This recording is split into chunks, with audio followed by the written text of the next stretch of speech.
cool, these brothers my guys. Know that we fly, know that they ride or die. Why they wanna move like that? आप सभी का स्वागत है हमारे channel पे, जहां आज हम करने वाले हैं एक ऐसे बुक का रिव्यू जिसका सिर्फ नाम लेने से क्रिएटरों को अंधे व्यूज मिल रहे हैं। तो हमने सोचा कि हम क्यों पीछे रहें।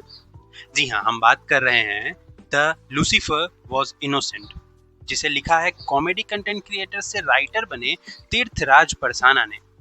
सबसे पहले मैं ये बता दूं कि ये बुक मैंने किंडल एडिशन में पढ़ी और इसके किंडल एडिशन में सिर्फ 143 पेजेस हैं और हर पेज में एवरेज 4 से 5 लाइन्स ही हैं, जो कि बहुत कम है। नॉर्मली नॉवेल्स में कम से कम 250 पेजेस तो होते ही हैं और हर पेज में 10 से 15 लाइन्स। सो एक नॉर्मल नॉवेल के भी हिसाब से ये बुक बहुत ज़्यादा छोटी है। सेकेंड इम्पोर्टेंट बात कि ये बुक लिखी गई है स्क्रीन प्ले राइटिंग स्टाइल में। इस स्टाइल में ज़्यादा किताबें लिखी नहीं गई और एक नॉवेल जो मुझे याद आती है इस स्टाइल में वो थी द फैंटास्टिक बीस्ट। वैसे मैं हैरी पॉटर सीरीज का बहुत बड़ा फैन हूँ, लेकिन ये बुक पर्सनली ये सीरीज मुझे पसंद नहीं आई थी।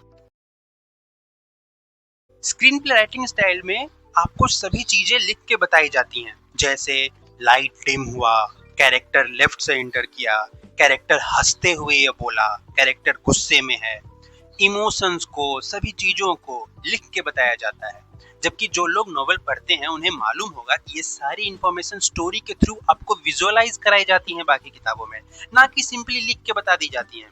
ऐसे में स्टोरी कम इम्पैक्टफुल लगती है।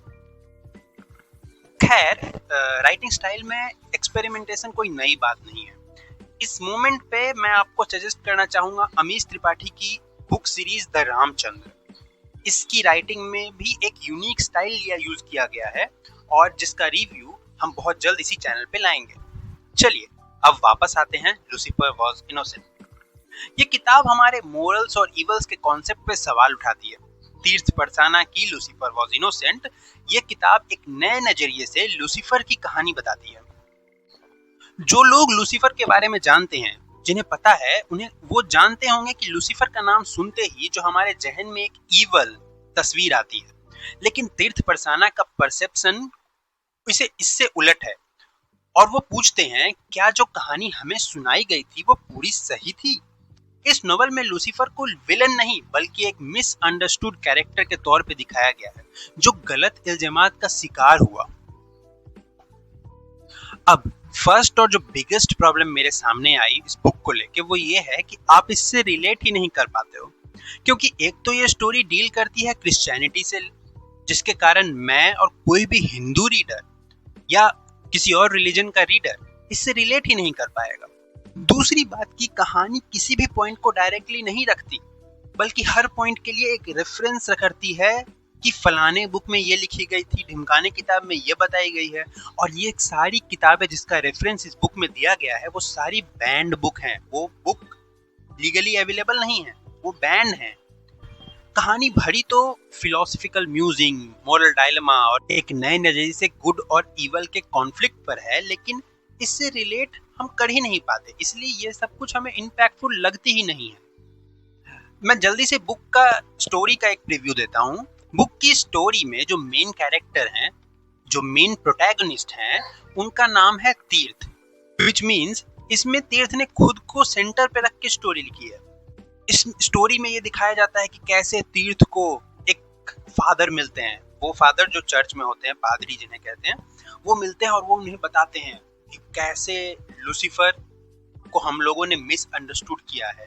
लूसीफर असल में इविल नहीं है और ये इसी पूरे स्टोरी, इसी पूरे कॉन्सेप्ट पे ये पूरा बुक बेस्ड है। अब मैं आता हूँ ये जो पूरी कंट्रोवर्सी चल रही है इंस्टा पे, यूट्यूब पे और तीर्थ को लेके, वो सब मुझे लगता है सब कुछ प्री प्लान्ड है, क्योंकि बुक वाले तीर्थ को लगता है उससे सच पता लग गया है और सारी दुनिया झूठ में जी रही है। अब जब उनका कैरेक्टर सच बताने की कोशिश करता है तब पूरी दुनिया उसे हेट देती है, पूरी दुनिया उसके खिलाफ चली जाती है, जो कि एग्जैक्टली रियल लाइफ में वो पोर्ट्रे करना चाह रहे हैं अपने रियल लाइफ में। आप उनके यूट्यूब वीडियोस, उनके इंस्टाग्राम लाइव्स देख सकते हैं। वो ऐसे दिखाना चाह रहे हैं कि उन्हें सच पता है और हम सब जो भी लोग उनसे हेट कर रहे हैं उन्हें सच का सामना नहीं हुआ है, इसलिए हम उनसे हेट कर रहे हैं। अब रियल लाइफ में वो ऐसा पोर्ट्रे कर रहे हैं और मे बी उनके ऊपर बन रहे सारे रोस्ट वीडियोस एक्चुअली प्रमोशन का हिस्सा हो, मे बी ऐसा हो सकता है। खैर, अब मैं करूंगा अपनी बात। मुझे ये बुक कैसी लगी? मुझे ये बुक बिल्कुल भी अच्छी नहीं लगी। देखो, आप जब भी कोई बुक पढ़ते हैं, जब भी कोई स्टोरी पढ़ते हैं, तो आप क्यों पढ़ते हैं? क्योंकि आपको उससे कुछ गेन होगा, एटलीस्ट कैरेक्टर्स के बारे में समझ में आएगा, कुछ कहानी के बारे में समझ में आएगा, कहानी में कोई वजन होगा, कुछ तो आपको सीखेंगे, आप कुछ तो वैल्यू ऐड करेंगे। बट ये स्टोरी, ये बुक आपके मन में कुछ वैल्यू ऐड नहीं करती। लूसीफर वॉज इनोसेंट एक ऐसी किताब है जो कि आपके दिलो दिमाग में बिल्कुल भी देर तक नहीं रहेगी, क्योंकि आप इससे अटैच ही नहीं हो पाते हो। बाकी अगर आपने ये बुक पढ़ी है तो आप मुझे कमेंट से बताएं कि वो आपको कैसी लगी।